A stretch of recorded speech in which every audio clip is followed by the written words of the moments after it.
Hello दोस्तों, नमस्कार। मेरा नाम है रोहित कुमार। आपका स्वागत है हमारे इस यूट्यूब चैनल पे। ज्योमेट्री यानी जियोमेट्री हम यहाँ पे पढ़ा रहे हैं। सीएचएस के एग्ज़ाम की तैयारी कर रहे हैं जो भी कक्षा 11 के छात्र हैं उनके लिए। और यहाँ पे हमने ज्योमेट्री की दो वीडियोस कल ही अपलोड कर दी थी। और वहाँ पे हमने कुछ क्वेश्चंस के साथ में यहाँ पे जो भी इसके जो लंबा सा सिलेबस है हमें दिया गया है। वैसे इसको अलग अलग चैप्टर्स में डिवाइड करना चाहिए था, पर एक ही चैप्टर में सब लपेट दिया है।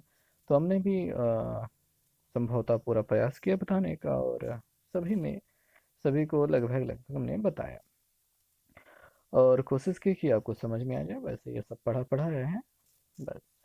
तो उन बातों को छोड़ते हैं और कुछ प्रश्नों के साथ चलिए देखते हैं, शुरुआत करते हैं कि क्या क्या अभी हमें पढ़ना बाकी रह गया है। तो यहाँ पे हमने कुछ क्वेश्चंस देख लिए थे। 16 नंबर क्वेश्चन हो चुका था, 17 नंबर से शुरुआत करनी थी और फिर देखते हैं आगे कहाँ तक पहुँचते हैं। तो यहाँ पे दिया गया है जो कुछ भी उसको पढ़ते हैं। कह रहे हैं कि वर्ग के विकर्ण एक दूसरे को निम्नांकित में से किस कोण पर काटते हैं। वर्ग बन गया। अब इसके ये जो विकर्ण होते हैं ये कुछ ऐसे होते हैं। अब ये कितने अंश के कोण पर यहाँ पे काट रहे हैं ये वाला कोण आपको बताना है। और अगर आपने देखा होगा, पढ़ा होगा, या फिर नहीं पढ़ा है तो जाने दीजिए। बस इतना सा जानिए कि 90 अंश के कोण पर ये काटते हैं एक दूसरे को। बस 180 पे कभी काट नहीं सकते, 90 अंश के कोण पर काटते हैं। यहाँ पे देखने पे भी लगता है। तो ये तो हो गया इसकी बात। अब इसमें कोई कंफ्यूजन तो होना नहीं चाहिए, आई थिंक। नेक्स्ट आगे चलेंगे। यहाँ पे जो अगला क्वेश्चन है वो हम देखते हैं और थोड़ा सा इसको बढ़ा देते हैं पॉइंट को। ठीक, 18 नंबर क्वेश्चन यहाँ पे कह रहे हैं किसी आयत ए बी सी डी के विकर्ण ए सी और बी डी हैं। इसके जो विकर्ण हैं वो ए सी और बी डी हैं। निम्नलिखित में कौन सा संबंध सत्य है। अब अगर इनके विकर्णों के बारे में आपको जानकारी होगी तो विकर्ण आयत के क्या होते हैं, मतलब आयत के विकर्ण क्या होते हैं, बराबर होते हैं। तो संबंध कौन सा, ये दुगुना तिगुना वाला छोड़ दीजिए। यहाँ पे सी वाला विकल्प दिखाई दे रहा है ना, जहाँ पे बराबर कह रहा है, तो यही होगा। बिल्कुल सही। एक स्माइली। और इसी बात पे एक लाइक कर दीजिएगा, ठीक है। आप लोग लाइक नहीं करते हैं। अब मेरा अंगूठा टेढ़ा हो गया है बनाते बनाते। मैं नहीं बनाने वाला आगे। अगले वाले क्वेश्चन पे चलेंगे, थोड़ा सा हंसी मजाक के साथ, क्योंकि मैं पढ़ाते पढ़ाते आपको वो बोर कर देता हूँ। नेक्स्ट क्वेश्चन, वह चतुर्भुज जिसकी चारों भुजाएं परस्पर समान हो। ऐसा चतुर्भुज होना चाहिए जिसकी सभी भुजाएं बराबर हो किंतु कोई कोण समकोण ना हो। कोई कोण समकोण ना हो। अब देखिए, जब भुजाएं सभी बराबर होती हैं तो एक होता है वर्ग जिसमें सभी कोण समकोण होते हैं। अच्छा, वर्ग को छोड़कर किसमें समकोण नहीं होते हैं, एक होता है समचतुर्भुज। आपने बर्फी देखी है ना, फिल्म वाली रणबीर कपूर वाली बर्फी नहीं, खाने वाली बर्फी, जो शेप होता है वही वाला समचतुर्भुज होता है। और बड़े प्यार से मठरी भी आपने देखी होगी, वो भी ऐसे काटा जाता है। तो यही होता है अपना समचतुर्भुज। इसके विकर्ण एक दूसरे के बराबर नहीं होते हैं लेकिन समकोण पर एक दूसरे को काटते हैं। और यहाँ पे जो कोण होते हैं ये आमने सामने वाले कोण। थोड़ा सा दूसरा ले लेते हैं चित्र और देखते हैं। जो समचतुर्भुज होते हैं इनके विकर्ण एक दूसरे को कहाँ पे काटते हैं, देखिए। जो सामने सामने वाले कोण होते हैं वो बराबर होते हैं। ये वाला कोण इसके बराबर होगा, बराबर होते हैं, पर ये 90 अंश के बराबर नहीं होते हैं। तो यहाँ पे आपका कौन सा हो जाएगा, ये समचतुर्भुज हो जाएगा। ये उत्तर सही हो जाएगा, समचतुर्भुज। नेक्स्ट क्वेश्चन पे चलते हैं। कहा गया है कि यदि किसी समांतर चतुर्भुज, यदि किसी समांतर चतुर्भुज, समांतर चतुर्भुज क्या होता है, समांतर चतुर्भुज ये जो होता है, हमने ऐसा वाला देखा होगा और खराब बन गया। ये ये कुछ ऐसा जो दिखाई देता है समांतर चतुर्भुज। यदि किसी समांतर चतुर्भुज की सभी भुजाएं बराबर हो, अगर ये सभी बराबर हो जाएंगी तो ये क्या हो जाएगा, ये समचतुर्भुज बन जाएगा। ऐसा कुछ हो जाएगा, ठीक है, ये भुजाएं और ये भुजाएं बराबर हो जाएं तथा एक कोण समकोण हो जाए। अब यहाँ पे चाहे एक कोण समकोण हो चाहे दो कोण समकोण हो, मतलब सभी कोण समकोण हो। अगर समकोण होने की बात कर दी गई तो समकोण हो गया सभी। तो सभी भुजाएं ये देखिए बराबर कर दी हमने, और एक कोण समकोण करते हैं तो इसके सामने वाला भी समकोण, ये भी समकोण और ये भी समकोण, सब समकोण हो जाएंगे। तो उस क्षेत्र का क्या कहते हैं? अब इस क्षेत्र को हम वर्ग कहते हैं। बस, हो गया सिंपल सा। अगला कह रहे हैं कि किसी वृत्त की त्रिज्या r हो। अब हम वृत्त बनाते हैं, ये रहा हमारा वृत्त। किसी वृत्त की त्रिज्या r हो तो ये r इसकी त्रिज्या हो गई, d इसका व्यास होती d इसका व्यास हो गया। तो इनमें कौन सा कथन सत्य है? भैया d बराबर 2r सही होता है, बस इसमें कोई बड़ी बात तो है नहीं। बस इसी बात पे एक लाइक, दोबारा लाइक मत कीजिएगा जिन लोगों ने लाइक कर दिया है, बिकॉज फिर वो अनलाइक हो जाएगा और फिर किसी काम का नहीं होगा। बस यूँ बात हो गई ना, क्रिया और प्रतिक्रिया, नहीं शायद ये नहीं होता है। आगे चलते हैं। ये वाला क्वेश्चन जो दिखाई दे रहा है, कह रहे हैं कि किसी वृत्त की परिधि के किसी निश्चित बिंदु से वृत्त के कितने व्यास खींचे जा सकते हैं। अब यहाँ पे हम एक वृत्त लेते हैं और ये हमने एक वृत्त लिया, ठीक है, ये वृत्त लिया हमने। अब इसके एक निश्चित बिंदु से, ये वाला बिंदु हमने ये बिंदु ए ले लिया, इससे कितने व्यास खींचे जा सकते हैं? अब इसकी नाक बना देते हैं जो इसका केंद्र होगा, तो इससे एक व्यास खींचा जा सकता है। यहाँ से कितने व्यास खींचे जा सकते हैं? एक व्यास। अगर दूसरा वाला खींचेंगे तो केंद्र से तो होकर जाएगा नहीं, तो वो तो व्यास है नहीं, ठीक है, केंद्र से नहीं गया तो व्यास नहीं है, तो केवल एक व्यास खींचा जा सकता है। और ये कहा जाए किसी निश्चित बिंदु से अगर ना कहा जाए तो कितने व्यास खींचे जा सकते हैं किसी वृत्त में, तो उसमें अनंत खींचे जा सकते हैं, तो इसको स्माइल वो करा देते हैं, ठीक है। तो जब निश्चित बिंदु की बात ना कही जाए तो वहां पे अनंत हो जाएगा। जब किसी निश्चित बिंदु की बात की जा रही है जैसे कि इसमें की जा रही है तो हम इसमें केवल एक खींच सकते हैं। अगले वाले पे चलते हैं। यहाँ पे क्या कहा गया है? कहा गया है कि अ, वर्ग के प्रत्येक कोण की माप। अब इतना सिंपल सा हम नहीं बताने वाले, 90 अंश होता है भैया, क्या बड़ी बात है इसमें। निम्नलिखित आकृतियों में से किसके विकर्ण परस्पर लंब होते हैं? अब देखिए, विकर्ण किसके परस्पर लंब होते हैं? देखिए समलंब चतुर्भुज के विकर्ण, समलंब चतुर्भुज ऐसा होता है, ठीक है। अब इसके विकर्ण एक दूसरे पर लंब नहीं होते हैं, 90 अंश का कोण नहीं बनाते हैं। बना भी सकते हैं, ऐसे कुछ जरूरी नहीं है, लेकिन जरूरी वाला काम जो होता है ना, 100% काम करे, वो नहीं होता है, तो ये नहीं होता है। समचतुर्भुज, जो समचतुर्भुज होता है, ठीक है, समचतुर्भुज में सभी बराबर होते हैं और इसके दूसरे के कोण 90 अंश के बनाते हैं। आयत, आयत का बना भी सकता है नहीं भी बना सकता है। और समांतर चतुर्भुज, इसका हमेशा बनाया जाता है। देखिए समचतुर्भुज और समांतर चतुर्भुज दोनों का ही 90 अंश का बनते हैं, विकर्ण एक दूसरे को परस्पर 90 अंश पे काटते हैं। पर हमें जो बताना होगा वो एग्जैक्टली सही कौन सा बताना होगा, वो हमें बताना होगा समांतर चतुर्भुज। एक बार उत्तर मैच करा लेते हैं। 24 का सी दे रहा है, इसका मतलब यही गलत है। तो चलिए मैं आपको सुधार करके बता देता हूँ कि विकर्ण परस्पर लंब होना, ठीक है, किसके विकर्ण परस्पर लंब होता है? तो आयत के तो बिल्कुल नहीं होते हैं, ओके। समांतर चतुर्भुज के हमेशा होते हैं, और जो सम चतुर्भुज होता है उसके भी हमेशा होते हैं। और किसके विकर्ण परस्पर लंब होते हैं? परस्पर मतलब एक दूसरे पे। तो आयत के विकर्ण एक दूसरे पे कभी कभी लंब होते हैं, कभी कभी नहीं होते हैं, तो वो गलत है उत्तर इसका। और वैसे क्वेश्चन भी हमको गलत ही लग रहा है, टेढ़ा बनाता है। ओके, चलिए जाने दीजिए, गुस्सा नहीं करते हैं उन पे, कितना गुस्सा करेंगे बताओ बिला।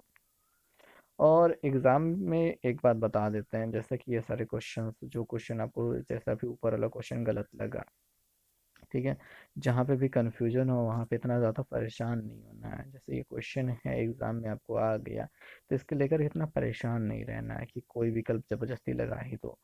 हाँ, आप इसको क्या करो ना कि पहला सीएचएस की जैसे कि नेगेटिव मार्किंग नहीं होती है, तो आप क्या करेंगे, 1 से लेकर 100 तक क्वेश्चन होते हैं। अब पहले क्वेश्चन के साथ शुरुआत करोगे, बड़े प्यार से आराम से क्या करेंगे कि जो क्वेश्चन आ रहा है, जो पहले नज़र में पढ़ते ही क्वेश्चन आ जाता है, जैसे कौन सा क्वेश्चन ये दिखाई दे रहा है ना, वर्ग के प्रत्येक कोण की माप कौन सी होती है, आंखी मूंद के लगाया 90, तुरंत ही लगाया ना 90। तो ऐसे वाले क्वेश्चन पहली बार में बड़े आराम से लगा देना चाहिए, एक बार में पूरा पेपर 1 से लेकर के 100 तक का खत्म कर देना चाहिए, 1 से लेकर के 100 तक के क्वेश्चन भी खत्म कर देना चाहिए। लेकिन बहुत जल्दी और जो क्वेश्चन नहीं आना आ रहा है, थोड़ा सा कंफ्यूजन, थोड़ा सा समय लगा रहा है, उसको छोड़ देना चाहिए, ताकि जब एक बार में आप 1 से लेकर 100 तक क्वेश्चन करेंगे, तो मैक्सिमम चांस ये हैं कि आप 50 क्वेश्चन कर चुके होंगे। जितना पेपर टाइम मिला है, ये 2 घंटे का है शायद, ये मैं भूल रहा हूँ, 2 घंटे या फिर 3 घंटे का, लेकिन मेरे ख्याल से 2 ही घंटे का पेपर है, तो 1 घंटे के अंदर आप 50 क्वेश्चन कर चुके होंगे। और अगर ऐसी रणनीति आप नहीं बनाते हैं, ठीक है, बाय डिफ़ॉल्ट आप सोचते हैं कि पहला क्वेश्चन पहले आया, मैं पहले उसको करूँगा, फिर चाहे पूरा 2 घंटे का समय बीत जाए, जब तक ये पहला क्वेश्चन नहीं आता मैं आगे नहीं बढ़ूँगा, तो ये आपकी बेवकूफ़ी होगी। ठीक है, तो जो क्वेश्चन आपको नहीं आता उनको छोड़ देना, उनमें समय बर्बाद नहीं करना है। नहीं तो आपको ये होगा कि आप क्वेश्चन पूरा अटेम्प्ट ही नहीं कर पाएंगे, 100 नंबर क्वेश्चन तक पहुंच ही नहीं पाएंगे, तो सिलेक्शन मैं तो श्योर हूँ कि बिल्कुल नहीं होगा, कभी नहीं होगा। बट अगर आप सही से पढ़ते हैं ना, पहले क्वेश्चन पढ़ते हैं, पहला क्वेश्चन पढ़ा, उत्तर आ रहा है तो लगाया, नहीं आ रहा है तो छोड़ दिया, याद रखना। ठीक है, यही तरीका होगा। लगाया, आया, पढ़ते ही उत्तर आया तो लगा दिया, नहीं आया, ठीक है, तो छोड़ दिया। और उसके बाद क्या होगा, जब आप 50 क्वेश्चन तक पहुंच जाओगे, मतलब पूरा 100 क्वेश्चन किया, जिसमें से आप लोग 50 नहीं तो कम से कम 40 क्वेश्चन तो करेक्ट कर ही चुके होगे एकदम। ये वो क्वेश्चन होंगे जो 100% करेक्ट होने वाले हैं, अगर आपने पढ़ा है तो। अब उसके बाद रिपीट करना शुरू करो, पहले क्वेश्चन से जो क्वेश्चन आपने भर लिया उनको तो आपको देखना ही नहीं है। उसके बाद जो क्वेश्चन आपको लग रहे हैं कि थोड़ा सा मेहनत करने के बाद, थोड़ा सा गुणा भाग करने के बाद आ जाएंगे, अब उनकी बारी शुरू कीजिए, आप उनको लगाइए। ठीक, ऐसे में करके 20 क्वेश्चन और निकल जाएंगे। और ये काम जो जानते हैं आप, ये काम आपको 20 मिनट में हो जाएगा, ये 20 क्वेश्चन करने में भी 20 मिनट लगने वाले हैं बस, 20 मिनट या फिर ज़्यादा से ज़्यादा आधा घंटा लगने वाले हैं। तो अगर आपका 2 घंटे का पेपर है, तो आपने 1.1 घंटे 30 मिनट में आपने 60 क्वेश्चन कर लिए हैं। ठीक है, अभी आधे घंटे में ये तो मैं सबसे कम वाली बता रहा हूँ। उसके बाद आधे घंटे में अब जब इतना सब कुछ कर चुके हैं, या फिर मैंने जो 1 घंटे पहले ले लिया, वो अगर मुझे करना होगा, मैं जैसे अपने एग्ज़ाम में करता हूँ, तो मैं तो 90 मिनट का एग्ज़ाम होता है, 30 मिनट या फिर 40 मिनट में, 1 घंटे भी नहीं लेता, 60 मिनट नहीं, 40 मिनट में ख़त्म हो जाता है।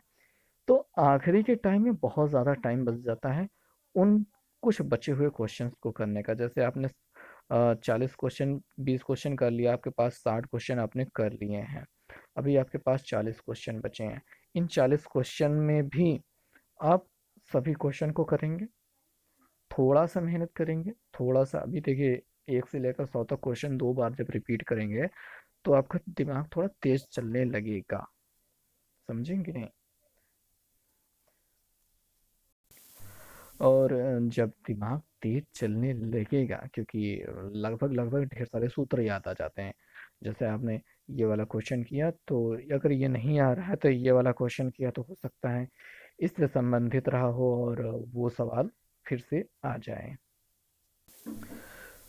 थोड़े से गले में प्रॉब्लम है, अभी चल रही है। ठीक है, तो बात इतनी सी रही कि आपको क्वेश्चन ऐसे करने हैं, एक बार में पूरे क्वेश्चन रिपीट करके ख़त्म कर देना है। नेक्स्ट टाइम जब आप अटेम्प्ट करेंगे दूसरे बार में, तो थोड़ा सा मेहनत करने वाले, फिर थर्ड टाइम जब रिपीट करने लगेंगे तो कुछ और क्वेश्चन कर लेंगे, और फोर्थ एंड लास्ट टाइम में सभी क्वेश्चन पे जो कुछ भी आपको लगे कि ये करेक्ट हो सकता है वो लगा दो भैया। 100 के 100 क्वेश्चन आप करके आओगे, नेगेटिव मार्किंग नहीं है, तो कोई क्वेश्चन में नंबर कटने वाला नहीं है, अगर गलत होता भी है तो ऐसे में आप 90 क्वेश्चन तक एकदम करेक्ट कर सकते हो। और पास होने के लिए कितना चाहिए? 80 बस। वैसे तो 35 नंबर तक कहा गया है कि 35 क्वेश्चन आपने सही खाली 35 नंबर कर लिया तो आपका एडमिशन हो सकता है, मतलब आप क्वालिफाई कर चुके हो। बट आप जानते हो ना यहाँ पे कंपटीशन बहुत हाई है, तो कम से कम 80% तो आप पहुँचाओ ही। ठीक है, तो चलो अब इन बातों को छोड़ते हैं, आगे चलते हैं। देखते हैं कि यहाँ पे क्वेश्चन क्या था, वो थोड़ा सा गलत था। अब यहाँ पे देखते हैं 25 नंबर क्वेश्चन को। ये ब्लर हो गया है थोड़ा सा, टाइम लगता है। अब यहाँ पे अपने पास मोबाइल जो है वो भी अब बहुत पुरानी हो चुकी है और ये ख़त्म होने वाले हैं। कोरोना की वजह से ले भी नहीं सकते, और भी बहुत सारी चीज़ें हैं जिनकी वजह से हम नहीं ले सकते मोबाइल अभी। आप लोगों का सपोर्ट रहा तो बहुत जल्दी बहुत कुछ हासिल कर लेंगे, लेकिन अभी तक तो कुछ भी नहीं है। कुछ लोग पूछते हैं कि इनकम कितनी है, तो भैया बता दूं कि अभी 0/2 है, इसके अलावा कुछ नहीं मिला। ठीक है, दोबारा मत पूछते रहना कि कितना आप कमाते हैं। आयत पी क्यू आर एस, एक आयत पी क्यू आर एस में पी क्यू और पी एस बराबर हो। अब यहाँ पे हमको चित्र से समझना होगा। कैसे समझना होगा? ये रहा अपना एक आयत, इसका नाम पी, इसका नाम क्यू, इसका नाम आर, इसका नाम एस। अब कौन बराबर है? पी क्यू, ये वाली लाइन बराबर है पी एस के साथ। पी एस यहाँ पे है, ये वाली लाइन। ठीक है, ये लाइन इसके बराबर है। अब देखिए ये लाइन इसके बराबर होती है, ये लाइन इसके बराबर है। चित्र थोड़ा सा अब देखेंगे, ये लाइन इसके बराबर होती है, ये लाइन इसके बराबर होती है। अब ये दोनों बराबर हो गए तो सब आपस में बराबर हो गए। अब जब सब आपस में बराबर हो गए और ये आयत है, तो ये बन जाएगा वर्ग। क्या बन जाएगा? वर्ग। सभी भुजाएं बराबर हो जाएंगी तो बन जाएगा वर्ग। बस इतना सा ध्यान देना है। अगला क्वेश्चन क्या है, थोड़ा सा चेंज करते हैं। ठीक है, थोड़ा सा स्माइली बना दे, मुस्कुराते रहो भाई, नींद ना आए। क्योंकि हम कुछ ऐसा पढ़ा रहे हैं कि नींद आ जाती है। आगे बात करेंगे यहाँ पे। एक चतुर्भुज है ई एफ जी एच। ठीक है, चतुर्भुज है ई एफ जी एच, और ई एफ समांतर जी एच, और ई एच ई समांतर जी एफ हो, तो निम्न में से कौन सी ज्यामितीय आकृति होगी? अब यहाँ पे सीधी सीधी बात है कि कोई बगल बगल वाली भुजा तो समांतर हो नहीं सकती, तो यहाँ पे ज़्यादा चित्र बना के सोचने की ज़रूरत नहीं है। लेकिन मैं, अब क्यों ना सोचें भाई, बताओ, सोचना ही पड़ेगा। तो सोच लेते हैं। अब देखेंगे, ये देखिए, ये ई हो गया, ई एफ हो गया, ई जी हो गया, ये एच हो गया। अब पहले कह रहे हैं कि ई एफ, चित्र को और समझेंगे। ई एफ जी एच के समांतर, ये लाइन इसके समांतर है, समांतर है, बराबर नहीं, समांतर है। और एच ई, ये वाली लाइन जी एफ इसके समांतर है। जब आमने सामने की बजाय समांतर होती है ना, इसको समांतर चतुर्भुज कहा जाता है। ठीक है, और निम्न में से कौन सी आकृति हो जाएगी? अब देखिए ये आयत बन सकती है, लेकिन संभावना बहुत थोड़ी सी कम है। या हो भी सकती है, और कोण भी बराबर देना चाहिए ना। ठीक है, और समलंब तो बिल्कुल नहीं है इसमें, समलंब नहीं हो पाएगा, केवल एक भुजा समांतर हो जाती है तो समलंब हो जाता। और जब नहीं समांतर है तो नहीं होगा समलंब। ठीक है, और अगर बात करेंगे कि इसमें विषम बाहु त्रिभुज, विषम बाहु चतुर्भुज, तो ये कोई उत्तर नहीं होगा।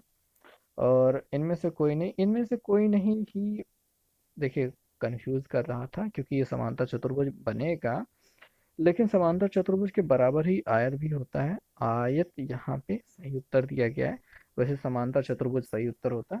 और यहाँ पे इनमें से कोई नहीं भी कह सकते हैं, लेकिन चूंकि आयत दिया गया है तो इसलिए आयत लगा दीजिए, तो आयत सही होगा इसके लिए। अगले वाले क्वेश्चन पे चलेंगे,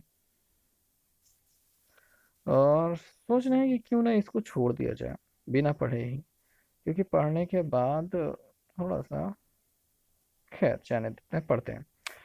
यदि किसी समांतर चतुर्भुज ए बी सी डी में ए बी बराबर ए टी हो, ठीक है, दो बगल बगल वाली भुजाएं बराबर दी गई हैं, तो कौन सी ज्यामितीय आकृति होगी? तो भैया बात इतनी सी है कि आयत में बगल बगल वाली सभी भुजाएं बराबर नहीं होती हैं। एक बात तो जान लीजिए कि समांतर चतुर्भुज का मतलब क्या होता है कि आमने सामने की भुजाएं बराबर और समांतर। ठीक है। अ, आमने सामने की थोड़ा सा कहाँ पे लिखें। ठीक है। देखिए, समांतर चतुर्भुज का मतलब होता है कि आमने सामने की भुजाएं बराबर और समांतर हो जाएं। लेकिन अगर ए बी सी डी, क्या कहते हैं, अगर ए बी सी डी दिया गया है, ठीक है, अगर ए बी सी डी दिया गया है, ये क्या कर रहा हूँ मैं, थोड़ा सा कंफ्यूज हो गया हूँ। ठीक है, ये थोड़ा सा, ओके, फिर से समझाते हैं। अगर बात की जा रही है समांतर चतुर्भुज एबीसीडी की, तो समांतर चतुर्भुज आप जानिए कि ऐसा चतुर्भुज जिसके आमने सामने की भुजाएं बराबर और समांतर होती हैं। और अगर कह दिया जाए ए बी सी डी, ठीक है, ए बी सी डी, तो ए बी अगर लाइन ए डी के बराबर हो जाए, यानी ये दो बगल बगल वाली लाइनें बराबर हो जा रही हैं, तब ये जानिए कि सभी भुजाएं बराबर होंगी ही होंगी। ठीक है, दो बगल वाली भुजाएं बराबर हो रही तो सभी भुजाएं बराबर हो जाएंगी। यही इसकी ट्रिक है समझने वाली। अगर ये आपने समझ लिया तो सब खत्म, मतलब सब बड़े आराम से आ जाएगा। तो ये समझिए कि कोई भी समांतर चतुर्भुज है और उसकी सामने सामने भुजाएं बराबर और समांतर होती हैं, और दो भुजाओं के बराबर होने की बात कही है, यानी ये और ये वाली लाइन बराबर हो रही है, इसका मतलब ही यही है कि सभी भुजाएं इसकी बराबर होंगी। अब जब सभी भुजाएं बराबर हो गई, तो ऐसे समांतर चतुर्भुज को क्या कहा जाएगा? आयत नहीं कहा जाएगा। आयत में सभी भुजाएं बराबर नहीं होती। विषमबाहु चतुर्भुज खत्म रखिए, छोड़िए उसकी बातें ही। सम चतुर्भुज सही होगा, ये दोनों तो नहीं, सम चतुर्भुज सही होगा। ओके। तो एक बात और, अगर आपको थोड़ी भी कमी लगती है, कुछ भी ज़रूरी बात लगती है, तो प्लीज़ कमेंट कर दिया कीजिए कि क्या आपको चाहिए, क्योंकि उतना अच्छा नहीं बन पाता कितना भी प्रयास करो। सही बात है तो खैर ये सब दूर दूर की बात है। और थोड़ा सा घूमने फिरने के लिए बाहर तो मैं नहीं कहूँगा, लेकिन घर पे ही थोड़ा सा व्यायाम करते रहिए, सब कुछ बेहतर होगा। कोरोना की वजह से अभी एग्ज़ाम जो आपका जा रहा है, अब 3 मई को मैंने कहा था कि इसके बारे में जानकारी आएगी, लेकिन चूंकि लॉकडाउन 17 मई तक बढ़ा दिया गया, तो जानकारियां अभी नहीं आने वाली हैं। अब जानकारी इस लॉकडाउन के ख़त्म होने के बाद ही आएगी। और संभावना यही है कि अभी बहुत ही समय लगने वाला है इस जान मतलब कि कोरोना को जाने में। और इस पढ़ाई प्रक्रिया को ऑनलाइन ही अभी यहाँ पे तैयार किया जाएगा, यहीं शुरू किया जाएगा, चलता रहेगा। अब आगे बात करते हैं। यदि किसी चतुर्भुज ए बी सी डी में ए बी और सी डी समांतर हो जाए, अब देखेंगे। अब ऐसा एक चतुर्भुज बना लेते हैं, यहाँ पे रख देते हैं ए, यहाँ पे बी, यहाँ पे सी, यहाँ पे डी। अब ए बी और सी डी समांतर, ये वाली लाइन समांतर हो जाए, तो वह कौन सी ज्यामितीय आकृति होगी? अगर केवल दो भुजाएं, बराबर की बात नहीं, समांतर की बात कह रहे हैं, जब भी समांतर की बात कह रहा है, ये वाली लाइन और ये वाली लाइन समांतर हो जाए और इनके बारे में कोई जानकारी नहीं दी गई है, तो ऐसी आकृतियों को कहा जाता है समलंब चतुर्भुज। समलंब ऐसे कुछ बनता है। अब आपकी मर्जी के हिसाब से चित्र पढ़ करके बना सकते हैं। अब ए बी सी डी हमने कह दिया।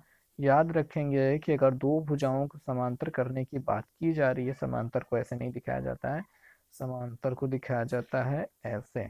ठीक है। अगर दो भुजाओं के समांतर होने की बात कही जा चुकी है, तो इसका सीधे सीधा अर्थ यही है कि ये समलंब बनेगा। अगर आमने सामने की भुजाएं समांतर करने की बात करते हैं, तो समांतर चतुर्भुज हो जाता है, लेकिन यहाँ पे समलंब होगा। ओके। तो नेक्स्ट क्वेश्चन पे चलते हैं।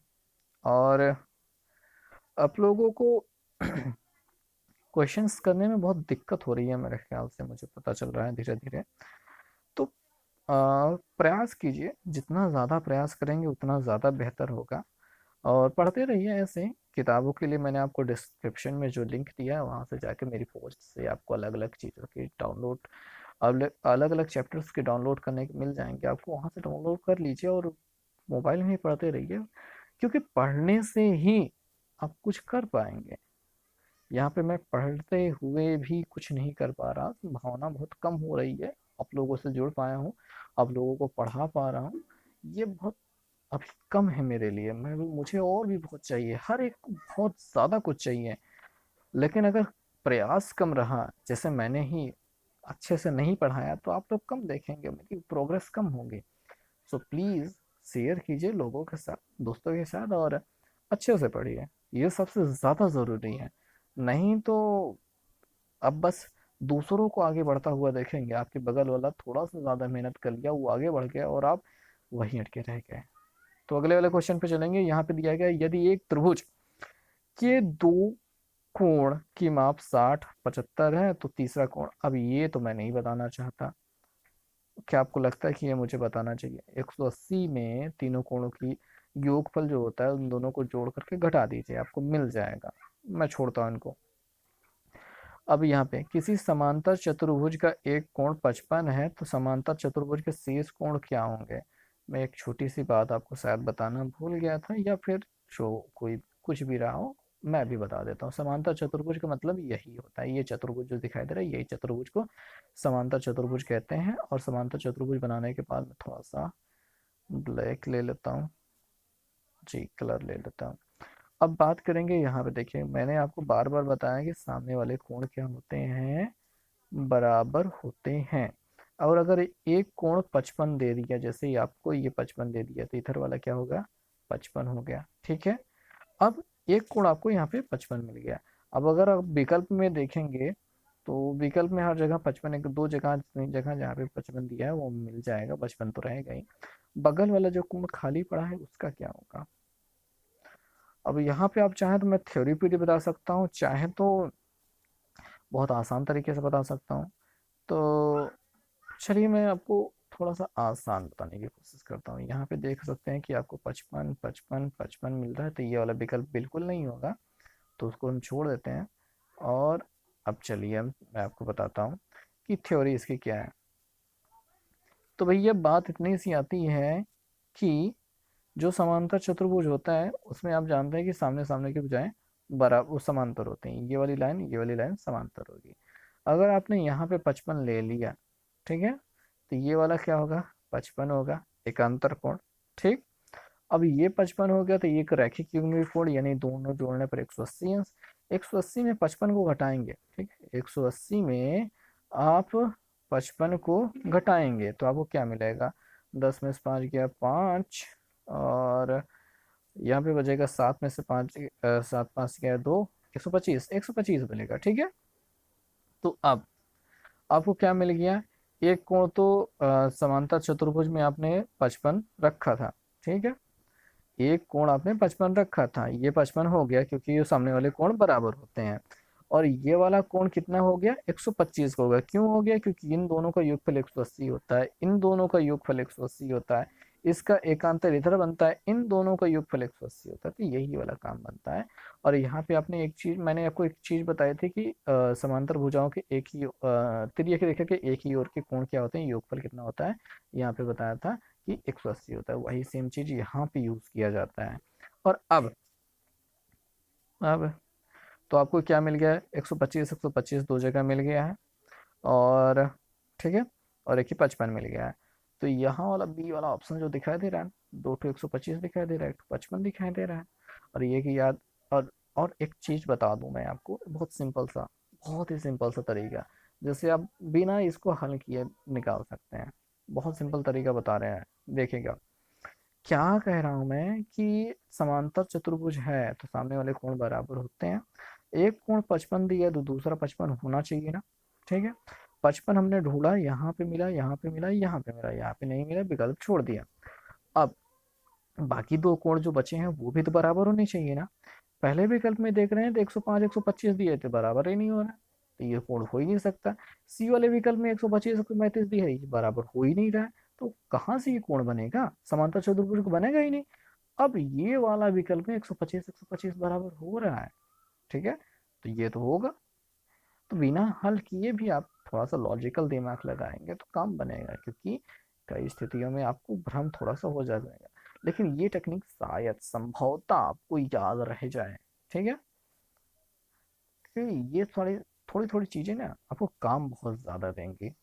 क्योंकि जहाँ पे कुछ काम नहीं करता वहां पे थोड़ा सा लॉजिकल माइंड यूज होता है और काम देता है। और अभी आधे घंटा का वीडियो हो चुका है। अब आगे देखते हैं। अब यहाँ पे क्या कह रहे हैं, चतुर्भुज के कोणों की माप इतना इतना इतना अलग अलग दिया है। अब यक्स का मान ज्ञात करना है। चतुर्भुज के चार अंतः कोणों का योगफल 360 होता है। तीनों चारों गिनतियां जो दी हैं उनको सीधे सीधा बहुत भैया बीज गणित वाला थोड़ा सा अच्छे से प्रयोग करना। ठीक है, क्योंकि यहाँ पे बीज गणित है, यहाँ पे 4x है। यहाँ पे देखिए 5 से अंदर गुणा कराना पड़ेगा, 5x प्लस 5 दूनी 10 हो जाएगा। यहाँ पे तो गुणा कराने की जरूरत नहीं, यहाँ पे 6 से अंदर गुणा कराना पड़ेगा। सभी लोगों को जोड़ोगे 360 के बराबर करोगे, पक्षांतर करने के बाद आपको मिल जाएगा बड़ा आराम से यक्स का मान। अगले वाले कोण पे चलते हैं। समांतर चतुर्भुज के किसी भुजा पर बने कोण ए और बी का अंतर 40 है। एक का मान याद कीजिए। मैंने आपको अभी आपको बताया मैंने कि कोई भी समांतर चतुर्भुज होता है, अगर इसी भुजा पर ये वाला कोण ए है, ये वाला कोण बी है, तो इन दोनों का योगफल कितना होता है, 180 बताया अभी। और अंतर कितना दिया है, 40। तो यानी ए प्लस बी बराबर 180, ए माइनस बी बराबर 40। दो समीकरण बन के अब इन दोनों समीकरणों को हल करने की जिम्मेदारी आपकी है। हल करो और उत्तर पाओ। अगले वाले सवाल पे चलते हैं। चतुर्भुज के 3 कोण दिए हैं, चौथा कोण निकाल लो, बड़े आराम से निकल जाएगा। अगला है, उस त्रिभुज का नाम बताइए जिसका परिकेंद्र और अंतः केंद्र एक ही होते हैं। अब ऐसी स्थिति में जो होता है बहुत ज्यादा रिसर्च करने की जरूरत है, लेकिन आपको बस इतना से याद रखना है कि ये समबाहु समबाहु होगा। ठीक है, समबाहु त्रिभुज में ये दोनों चीजें बराबर होती हैं। अंतः केंद्र और परिकेंद्र को आप थोड़ा सा मैं अगर एक्सप्लेन करना चाहूँ तो बस ये बताना चाहूंगा कि कोई त्रिभुज है, ठीक है, उसके बाहर जो ये परिवृत्त बना है उसका केंद्र, ठीक है, और जो अंदर वृत्त बना है उसका केंद्र दोनों समान होने चाहिए। तो ऐसे वाले को कहा जाता है क्या, ये समबाहु त्रिभुज में ऐसा बन पाता है। अब किसी त्रिभुज की भुजाएं 5, 8 और 13 है। तो अ, यहाँ पे ये क्या है कि कौन सा त्रिभुज होगा भैया, यहाँ पे 8, 5, 13 होता है ना जोड़ने पर, 8, 5, 13। तो दो भुजाओं का योगफल हमेशा तीसरी भुजा से बड़ा होना चाहिए। यहाँ पे बराबर हो गया, तो जब बराबर होगा तो इस त्रिभुज संभव ही नहीं है, तो ये चीजें हो गई। ऐसा थोड़ा सा लॉजिकल दिमाग यूज करना है। वैसे पाइथागोरस थ्योरम यूज होता है, ठीक है, पाइथागोरस थ्योरम से भी यहाँ पे पता चलता है कि कौन सा है। लेकिन अभी उस बात को छोड़ते हैं जब यहाँ पे ऐसे काम बन रहा है। आगे बात करेंगे यहाँ पे अर्धवृत्त का कोण क्या होता है। अर्धवृत्त पर बना कोण क्या होता है, तो अर्धवृत्त पर बना कोण समकोण होता है। अगर नहीं मालूम है आपको तो थोड़ा सा बता देता हूँ मैं। ये अपना वृत्त हो गया, ये आपका अर्धवृत्त हो गया। यहाँ पे ऐसे कोण बनाओ। अब देखो यहाँ पे जितना बनता है 180 बनता है, क्योंकि ये सीधी रेखा है, तो इसका आधा ऊपर बनेगा 90। अर्धवृत्त का कोण समकोण होता है, याद रखेंगे। अब यहाँ पे कह रहे हैं कि किसी त्रिभुज के 3 कोण के मान निम्नलिखित कोण समूह में व्यक्त किए जा सकते हैं। अब यहाँ पे तीनों का योगफल जहाँ पे 180 बनता है वही अपना उत्तर होगा, जहाँ पे 180 नहीं बनता है वहां पे उत्तर नहीं होगा। तो यहाँ पे चेक कर लो भी किन लोगों का योगफल 180 हो रहा है, बस इतना सा आपको चेक करना है। अब आगे बात करेंगे यहाँ पे किसी त्रिभुज ए बी सी में कोण ए बराबर समकोण है और 100 अंश है, और ए बी बराबर ए सी है, तो दो कोणों का मान ज्ञात कीजिए। मैंने आपको शायद शायद करके बताया, नहीं एग्जैक्टली बताया था कि किसी त्रिभुज के दो कोण अगर बराबर, दो भुजाएं बराबर है तो उसके सामने के कोण बराबर होता है। कोण बराबर है तो भुजाएं बराबर होती है, मतलब कि ऐसा कुछ है। अभी यहाँ पे मान लेते हैं यहाँ पे 100 दिया गया और यही अपना कोण ए है, तो यहाँ पे बी है, यहाँ पे सी है। और बात की जा रही है ए बी, ये वाली लाइन बराबर है किसके, ए सी के, हमेशा ऐसे ही देगा। ये हो गया।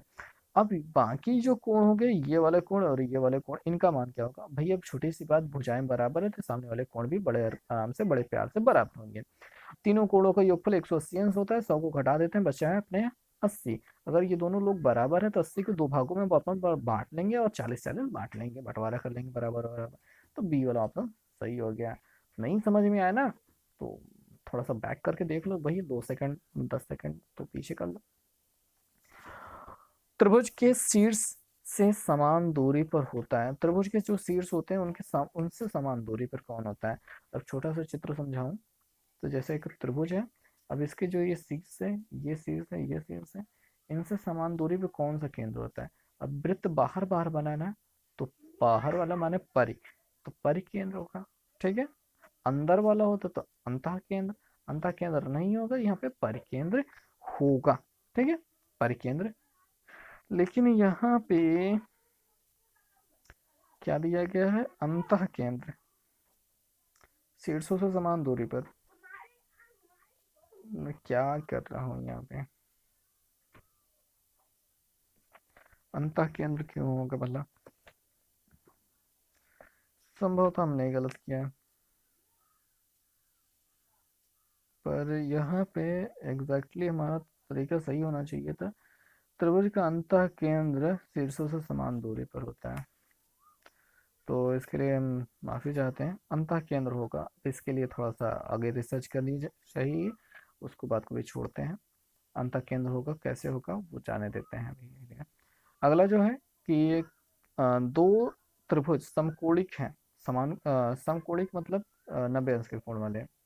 ठीक है, और त्रिभुजों की प्रकृति निम्न में से किस प्रकार की होगी, वो समरूप होंगे। ठीक है, समरूप होंगे। यहाँ पे समद्विबाहु, समबाहु, विसमबाहु ये सब की बातें नहीं की जा रही है, दोनों त्रिभुजों के समरूपता की बात की जा रही है, तो समरूप होंगे। आगे वाला जो क्वेश्चन है, यदि दो त्रिभुज की संगत भुजाएं समानुपाती हैं तो इस त्रिभुज के कौन सा प्रकार होगा। तो भुजाओं अगर समानुपाती हैं तो वो समरूप होते हैं। ठीक है, आगे है यहाँ पे दिया गया है कि किसी त्रिभुज के तीनों कोणों का जो अनुपात है, 1:2:3 है, सबसे बड़े कोण की माप क्या होगी। अब यहाँ पे तीनों का योगफल 180 अंश होता है। अनुपाती योग वाला जो हिसाब होता है आपको मालूम होगा, या फिर नहीं मालूम है तो आप यक्स, 2 यक्स और 3 यक्स समझ सकते हैं। जब भी अनुपात दिया है, इन तीनों का योगफल 180 के बराबर करेंगे और फिर यक्स का मान निकाल करके 3 यक्स का मान निकाल लेंगे, बड़े आराम से मिलेगा। वैसे मैं आपको मुजबानी बताऊँ, 3 2 5 1 6, 6 से काटेंगे तो 6 3 18, 3 मिलेगा। तीन मतलब 30 मिलेगा, 30 3 या 90, 90 अंश सही हो जाएगा इसका। आप उसको वैसे कीजिए। और यहाँ पे अब लास्ट के क्वेश्चनों तो पहुँच चुके हैं, इन सारे क्वेश्चन को आप स्वयं एक बार प्रयास कीजिए करने का, और मे बी पॉसिबल आप बड़े अच्छे से कर पाएंगे उसका। यहाँ पे कोणों के मान ही तो ज्ञात करने, और बड़े आराम से आप ज्ञात कर पाएंगे। यहाँ पे आप थोड़ा सा मैं आपको बता देता हूँ, यहाँ पे वाले क्वेश्चन के बारे में कहा जा रहा है कि त्रिभुज एबीसी में बी ए का 2 गुना है, तो संबंध बनाइए बी और ए के बीच में। सी बी का 3 गुना है, तो सी और बी के बीच में संबंध बताइए। उसके बाद ए की माप कितनी है, तो उनके तीनों के बीच में जब संबंध बन जाएगा, तीनों को योगफल 180 के बराबर कर देंगे, बड़े आराम से आपको ए का मान मिल जाएगा। निकालने का प्रयास कीजिए। और यहाँ पे जो 44 नंबर क्वेश्चन दिया गया है, यहाँ पे कह रहे हैं कि इसके त्रिभुज के दो कोण बराबर हैं, तीसरा कोण उन कोणों में से प्रत्येक से 24 अंश अधिक है। तो यहाँ पे भी आपको संबंध ही बनाने हैं, दो कोणों को आप यक्स और यक्स मान लेंगे। जो तीसरा कोण है ना, उसको यक्स+24 कर लेंगे। ठीक है, दो कोणों को यक्स और यक्स मान लेंगे, ये एक और एक को यक्स+24 कर लेंगे, क्योंकि उससे 24 ज्यादा है। बड़े कोण की माप हमको ज्ञात करनी है, तो बड़े आराम से आप ज्ञात कर पाएंगे। इस सवाल को आप स्वयं कीजिए। अब बस बातों को करते हैं खत्म। उम्मीद है आपको समझ में आया होगा और अच्छा लगा होगा। आज हमने थोड़ा सा बात करने का तरीका थोड़ा सा बदला है, और कोशिश की है कि आपको नींद ना आए, तो लाइक कर दीजिए।